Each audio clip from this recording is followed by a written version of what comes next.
Assalomu alaykum. 10-chi test 11-savolda bir kishi bozorga tuxum olib keldi. Birinchi xaridor tuxumni yarmini va yana bitta deyapti. Ikkinchi xaridor qolgan tuxumlarni yarmini va yana bitta tuxum sotib oldi. Shundan so'ng unda 14 ta tuxum qoldi. Sotuvchi bozorga hammasi bo'lib nechta tuxum olib kelgan?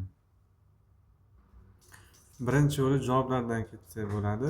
Birinchi xaridor tuxumlarni yarmini va yana bitta tuxum oldi deyapti. A javobni qo'yadigan bo'lsak, birinchi xaridorga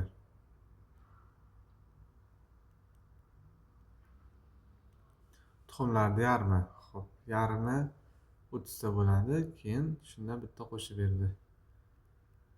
31 ta tuxum olyapti. Qolgani qoldi. 60 ta edi jami. 60 tadan 31 ta chiqib ketsa 29 ta qoladi. Endi ikkinchi xaridorga yana tuxumlarni yarmini berishimiz kerak. Qolgan tuxum 29 bo'lsa yarmini berib bo'lmaydi. Shuning uchun bu emas. 42 uchun tekshiramiz.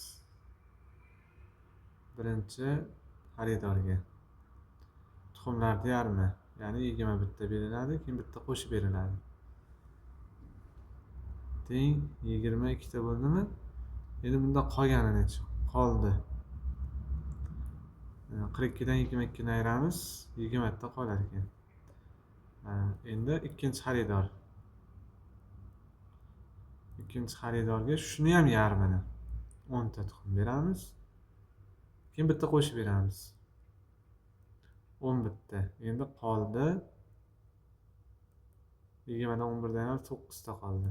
Lekin masalan shartiga ko'ra ikkinchi xaridorga bergandan keyin o'zida 14 ta tuxum qolishi kerak. Shunaqa qilib B javob ham bo'ladi. O'z-o'zidan C javob. Buni tekshirib ko'ramiz. Tuxumlarni yarmini bersin birinchi xaridorga. Ya'ni 31 ta. Bitta qo'shib bersa 32 ta. Endi o'zida qoladi 62 dan 32 ni ayirsak 30 ta tuxum qoladi. Endi ikkinchi xaridorga. Ikkinchi xaridorga shuni yarmi 15 ta, keyin bitta qo'shib bersa 16 ta bo'lar ekan mana. Endi o'zida 30 tadan 16 ni ayiramiz 14 ta qolar ekan. Rostdan ham masalada shartiga ko'ra 14 ta tuxum qolishi kerak edi. C javob to'g'ri.